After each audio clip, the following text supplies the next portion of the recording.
एई गाँ ना होछि नंदनपुर। एई गाँ रे सबु सुख सुविधा अछि, किंतु एठाकार लोक खुशी नाहंती। एहार कारण होछि जे आख पाखर सबु गाँ लोक एई गाँ रो निजर संपर्क भांगी दैछंती। एई गाँ रो लोकंक सह केही किछि संपर्क रखु नथिले आ ना तांक सहित कथा होथिले। एमिति कि एई गाँ रे पाद भी दौनथिले। एई गाँ सहित सबु संपर्क भांगिबार कारण एई गाँ सह लागि रहिथिबा जंगल रे रहुथिबा विषाक्षी भूत। जंगलटी नंदनपुर सीमारे अछि। सेई भूत ए गाँ लोकंकु किछि भी करेनि, किंतु जदि किए अन्य गाँरु एई गाँ को आसी राति गोटे परे रहिबाकु चाहे, एई गाँ सहित जड़ित होइतिबा जिनिसकु एई गाँरु सीमा पार नहीं जिबा कारणरु भूत घोषाड़ी नहीं जंगल रे मारिकी सेठी खाई जाए। एही डररु आख पाखरे थिबा अन्य गाँ लोक एई गाँ ठारू संपर्क भांगी दैछंती। एही कारणरु नंदनपुर रो बहुत पुओ झियो अविवाहित रही गलेनी। जेपरिक एमिति थिला नंदनपुर रो पड़िसा गाँ विष्णुपुर रो जमीदार रामराजुर बाहाघर प्रस्ताव थिला। तार बाहाघर पाए आख पाखरु बहुत गाँर सदस्य संपर्कीय सांग विष्णुपुर को आसुछंती, किंतु नंदनपुर आड़कू मुह भी बुलाउ नथिले।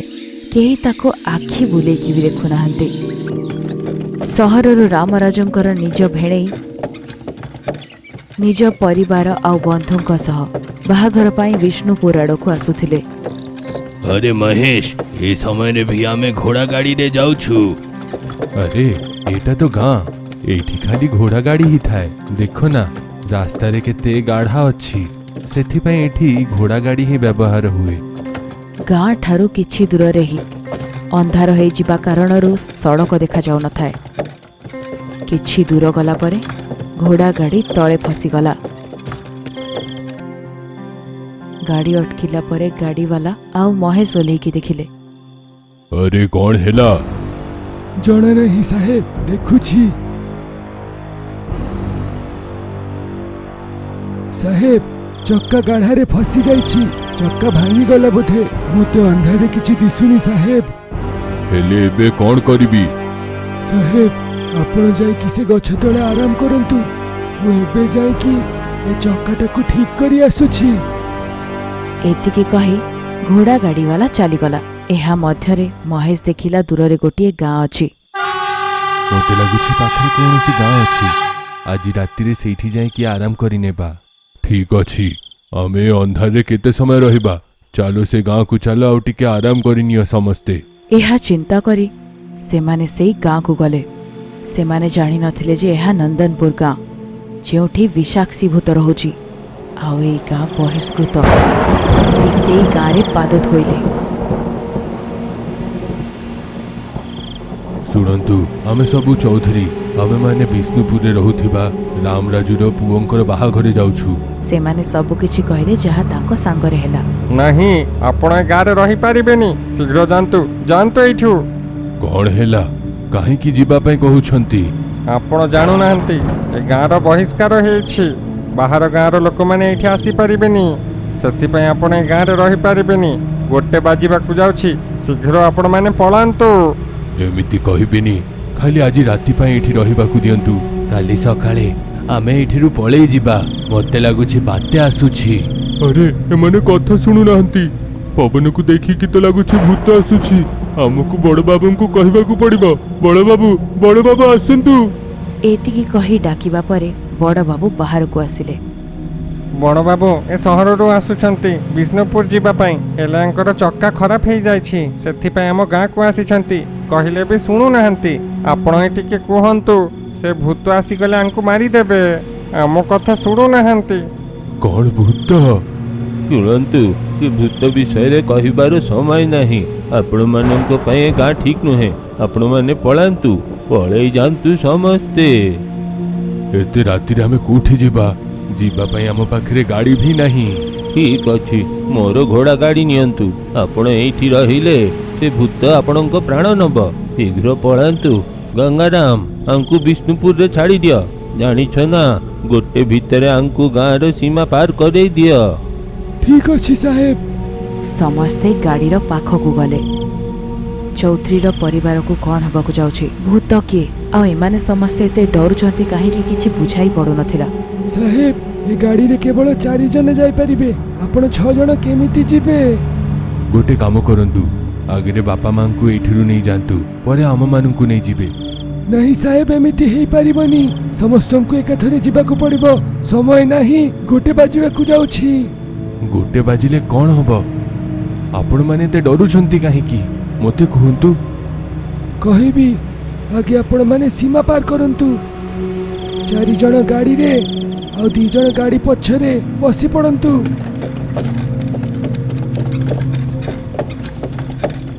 ଗାଡ଼ିକୁ ସୀମା ପାର କରି ଗଙ୍ଗାରାମ କହିବା ଆରମ୍ଭ କଲା କି କ'ଣ ହେଲା। ଆଙ୍କ ଗାଁର ବଡ଼ ସାହେବର ନାଁ ରାମକୃଷ୍ଣ। ଆଙ୍କ ଜେଜେ କୃଷ୍ଣମୂର୍ତ୍ତି। ସେ ସମୟରେ ଗାଁକୁ ଦେଖିବା ସେ ପରିବାର ଦ୍ୱାରା ହିଁ ହେଉଥିଲା। ଏ ଗାଁରେ ସମସ୍ତେ ଖୁସି ଥିଲେ। ସମସ୍ତେ ଖୁସି ଥିବା ଏ ଗାଁରେ ଜଣେ କୋଉଠିରୁ ଚୋର ଆସିଲା ଆଉ ଗାଁକୁ ଲୁଟିବା ଆରମ୍ଭ କଲା। ରାସ୍ତାରେ ଆସିଥିବା ଲୋକଙ୍କୁ ମାରି ପକାଉଥିଲା। କାହାକୁ ଜଣା ନଥିଲା ସେ କୋଉଠିରୁ ଆସୁଛନ୍ତି। ଆଉ ଏମିତି ହିଁ ଚାଲୁଥିଲା। ଅସମର୍ଥ ହେଇକି ଲୋକମାନେ ତାଙ୍କର ହାତରେ ମରୁଥିଲେ। ଗାଁର ଖ୍ୟାଲ ରଖିବାର ଲୋକମାନଙ୍କୁ ବି ମାରି ପକାଉଥିଲା। ତାହାର ସମାଧାନ ପାଇଁ କୃଷ୍ଣମୂର୍ତ୍ତି ସେ ଗାଁର ଗୋଟେ ସ୍ୱାମୀ ପାଖରେ ଗଲେ। ଶ୍ରୀ କୃଷ୍ଣମୂର୍ତ୍ତି ଗାଁର ସବୁ କଥା ତାଙ୍କୁ କହିଲେ। ସ୍ୱାମୀଜୀ, ଏ ସମସ୍ୟାର ସମାଧାନ ଅଛି କି? ହଁ ଅଛି, ଯୋଉଟା ମଣିଷ କରିପାରିବେନି। ମାନବ ଅତୀତ ଶକ୍ତି ଦେଇକି ସେଟାକୁ ସମ୍ଭବ ହୁଏ। ଏହାର କ'ଣ ମାନେ ସ୍ୱାମୀ? ବିଶାକ୍ଷୀ ଭୂତ। କୋଉ ଭୂତ? ଏ ଭୂତହାର ସମାଧାନ କେମିତି ଦବ? ଏ ଗାଁର ସୁରକ୍ଷା ପାଇଁ ବିଶାକ୍ଷୀ ଭୂତକୁ ଡକା ହୁଏ। ସିଏ ଆମ ଗାଁକୁ ଦେଖିବ। ଯେତେବେଳେ ଚୋର ଆମ ଗାଁକୁ ପଶିବ ସେ ସେମାନଙ୍କୁ ମାରି ପକେଇବ। ସେ ଚୋର କେତେବେଳେ ଆସୁଛନ୍ତି? ରାତି 1 ପରେ। ସେମାନେ ଗାଁରେ ଆସିକି ଲୁଟିକି ପଳାଉଛନ୍ତି। କାହାକୁ ଜଣା ନାହିଁ କୋଉଠିରୁ ଆସୁଛନ୍ତି। କିନ୍ତୁ କ'ଣ କୁହନ୍ତୁ? ସେ ଭୂତର ଆମ ଗାଁ ଲୋକମାନଙ୍କୁ ବିପଦ ନୁହେଁ ତ? ସେ ଭୂତ ଆମ ଗାଁର ଲୋକମାନଙ୍କୁ କିଛି ବି କରିପାରିବନି। ବିଶାକ୍ଷୀରୁ ସୁରକ୍ଷା ନଦେଲେ ଗାଁକୁ ସୁରକ୍ଷା କରିବ କିଏ? ଆଉ ସେଟାକୁ ଫେରେଇବା କେମିତି? ପ୍ରଥମେ ଆମର ଗାଁରେ ଭୂତର ଆବାହନ କରିକି ତାକୁ ସମାଧାନ କରିବାକୁ ପଡ଼ିବ। ଆଉ ମୁଁ ଭୂତକୁ ଫେର ପଠେଇବାର ମନ୍ତ୍ର କହିବି।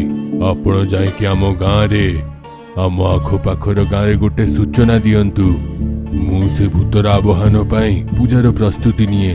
ପୂଜାଟା ଟିକେ ଦେଖିଦିଏ। ଏହା କହିକି ସ୍ୱାମୀ ପଳେଇଲେ। କୃଷ୍ଣମୂର୍ତ୍ତି ଆମ ଗାଁର ଲୋକମାନଙ୍କ ସହିତ ଅନ୍ୟ ଗାଁରେ ଭିଡ଼ କହିଲେ। এটা ଶୁଣିକି ଚୋରମାନେ ଆଶ୍ଚର୍ଯ୍ୟ ହେଇଗଲେ। ନନ୍ଦନପୁରରେ ଚୋର ଏ କଥାଟାକୁ ନ ଶୁଣିକି ପୁଣି ଥରେ ଚୋରି ଆରମ୍ଭ କରିଦେଲେ। ସେଇଠି ଆଉ ବୃଦ୍ଧେ ସ୍ୱାମୀ କୃଷ୍ଣମୂର୍ତ୍ତିର ପାଖେ ଆସିକି କହିଲେ, ସ୍ୱାମୀଜୀ ଏଇଠି କେମିତି? ମୁଁ ବିଶାକ୍ଷୀ ଭୂତର ଆବାହନ କରିବା ପାଇଁ ଆଜି ରାତିରେ ସେ ଗଛ ତଳେ ବସିବି। ପୂଜା ପାଇଁ ସବୁ କିଛି ପ୍ରସ୍ତୁତ। ଠିକ୍ ଅଛି ସ୍ୱାମୀ। ଗାଁର ସୀମାରେ ସ୍ୱାମୀଜୀ, କୃଷ୍ଣମୂର୍ତ୍ତି ଆଉ ଅନ୍ୟ ଲୋକମାନେ ପୂଜା କଲେ। ଆଉ ବିଶାକ୍ଷୀ ଭୂତର ଆବାହନ କରିକି ତାକୁ ଗାଁର ସୁରକ୍ଷା ପାଇଁ ରଖିଲେ।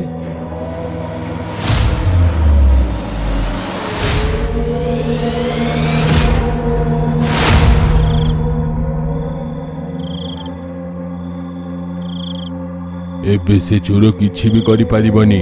ଯେତେ ଯାଏଁ ଭୂତ ଏଇଠି ଅଛି ସେ ଚୋର ଏ ଗାଁର କିଛି କରିପାରିବନି। ଯିଏ ଆମ ଗାଁର ଛୋଟ ଗୋଟେ ଜିନିଷକୁ ବି ବାହାର କରିବାର ଚେଷ୍ଟା କରିବ ତାକୁ ଭୂତ ଛାଡ଼ିବନି, ମାରି ପକେଇବ। ଠିକ୍ ଅଛି ସ୍ୱାମୀ। ବିଶାକ୍ଷୀ ଭୂତକୁ ଫେରେଇବା ପାଇଁ କ'ଣ ମନ୍ତ୍ର ଅଛି?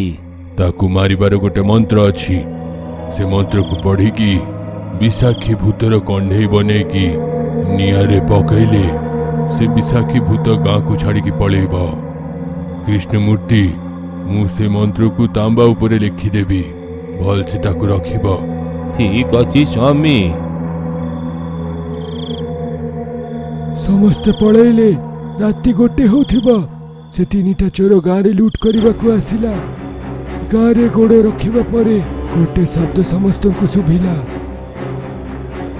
ଗାଁରେ ଅନ୍ଧାର। କାହାର ଡାକିବାର ଶବ୍ଦ। କିଏ କାନ୍ଦୁଥିଲା। ଚୋର ଡରିକି ପଳେଇ ଗଲେ। ସତରେ ଲାଗୁଛି ସୀମା ପାଖରେ କିଛି ଅଛି। ଶୀଘ୍ର କର, ଯୋଉଟା ମିଳିଛି ନେଇକି ପଳେଇବା। ଚାଲ। ଯେତେବେଳେ ସେମାନେ ଗୋଟେ କାନ୍ଥକୁ ଡେଇଁବାକୁ ଯାଉଥିଲେ, ସେ କାନ୍ଥ ପାଖରେ କିଛି ଗୋଟେ ଚମକୁଥିଲା। ଗୋଟେ ଚୋର ପାଖରେ ଆସିକି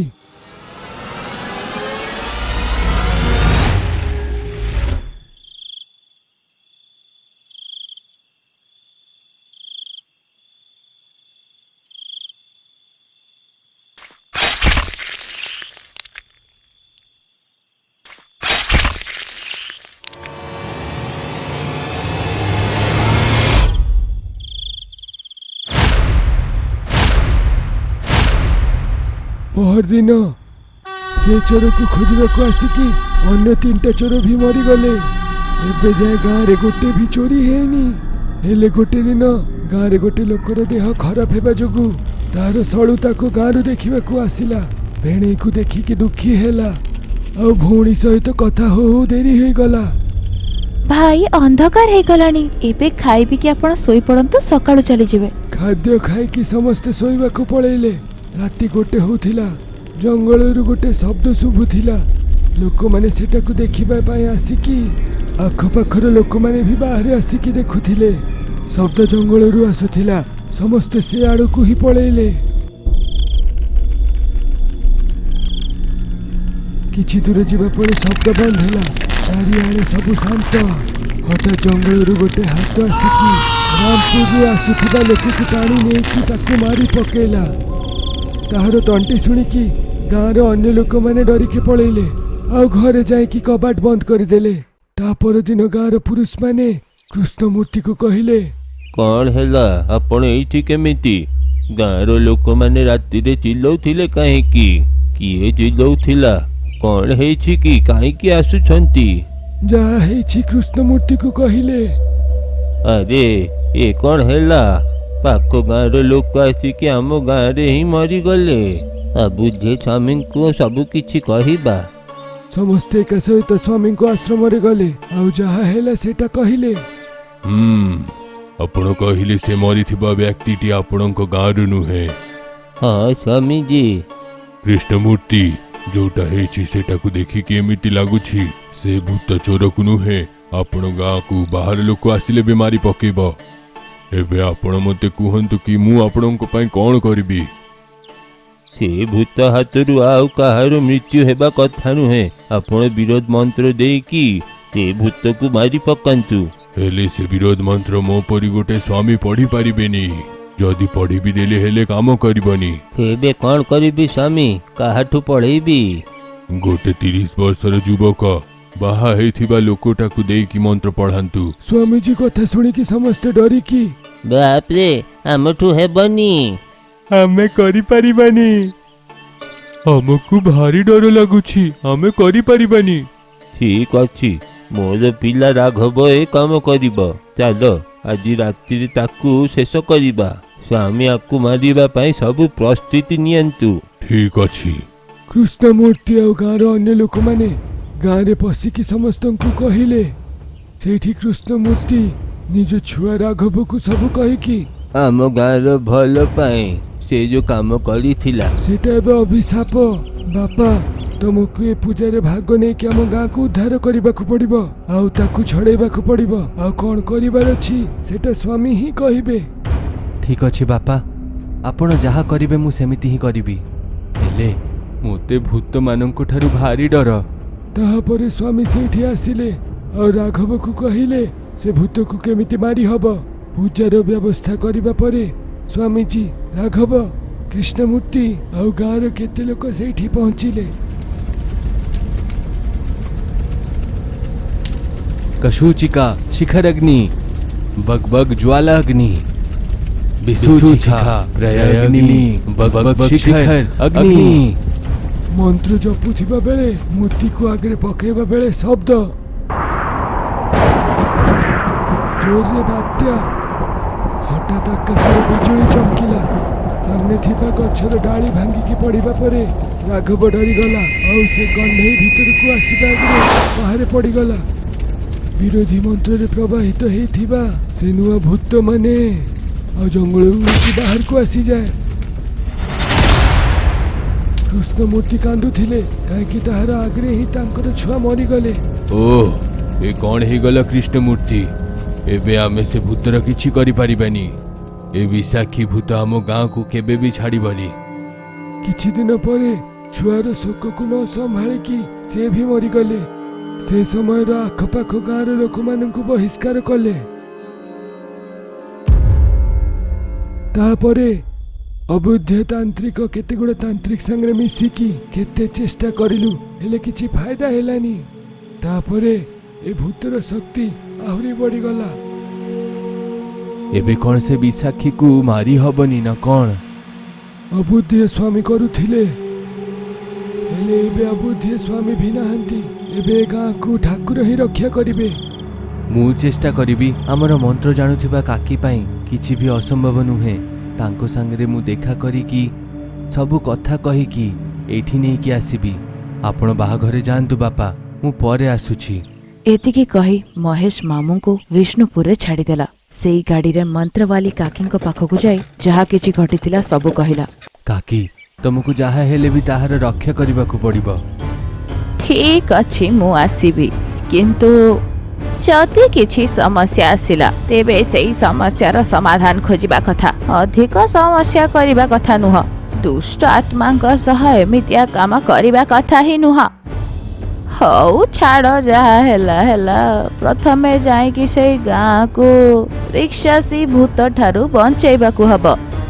କାକି ନନ୍ଦନପୁରକୁ ଯାଇ ସେଇ ସ୍ଥାନରେ ପହଞ୍ଚିଲା ଯେଉଁଠି ବିଷାକ୍ସୀ ଭୂତ ରାଘବକୁ ମାରିଥିଲା। ଏଇ ଜାଗାରେ ସେଇ ଭୂତକୁ ଆବାହନ କରାହେଇଥିଲା, ଆଉ ରାଘବକୁ ଏଇ ଜାଗାରେ ହିଁ ମାରିଥିଲା। ତେଣୁ ସେଇ ସମସ୍ୟା ଆଉ ରୋଗର ପ୍ରତିକାର ଏଇଠି ହିଁ ହବ। ଯାଅ, ଗୋଟେ କଳା କୁକୁଡ଼ା ଆଉ 10ଟା ଲେମ୍ବୁ ଆଣ, 11ଟା ସୂତା ଆଉ ବାଦୁଡ଼ିଙ୍କର ରକ୍ତ ନେଇକି ଆସ। ରିକ୍ଷାସୀ ଭୂତ ବାଦୁଡ଼ିଙ୍କ ରକ୍ତରେ ଆକର୍ଷିତ ହୋଇ ପଡ଼ନ୍ତି। ତୁରନ୍ତ ଯାଇକି ନେଇ ଆସ। ସେଇ ଗାଁର 2 ଗ୍ରାମୀଣ ଯାଇ କାକି ମଗେଇଥିବା ସବୁ ଜିନିଷ ଆଣି କାକିଙ୍କୁ ଦେଲେ। କାକି ବିରୋଧୀ ତନ୍ତ୍ର ମନ୍ତ୍ର ବନେ ପୂଜା ଆରମ୍ଭ କରେ। ମାଟିର ପାତ୍ରରେ ବାଦୁଡ଼ି ରକ୍ତ ପକାଇ ରଙ୍ଗୋଲିର ମଝିରେ ରଖି ଆଉ ତା ଚାରିପଟରେ କଳା କୁକୁଡ଼ାର ରକ୍ତ ପକାଇଲା। ବିଶାଖୀ ଭୂତକୁ ଜଙ୍ଗଲରୁ ରଙ୍ଗୋଲିରେ ଡାକି ଆଉ ବିଶାଖୀ ଭୂତର ଅଟାରେ ଗୋଟେ କଣ୍ଢେଇ ତିଆରି କରେ।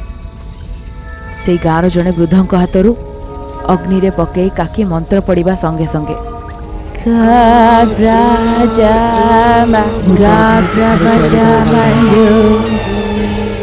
ଆଜିଠୁ ଆପଣଙ୍କ ଗାଁରେ କେହି ବି ଯିବା ଆସିବା କରିପାରିବେ।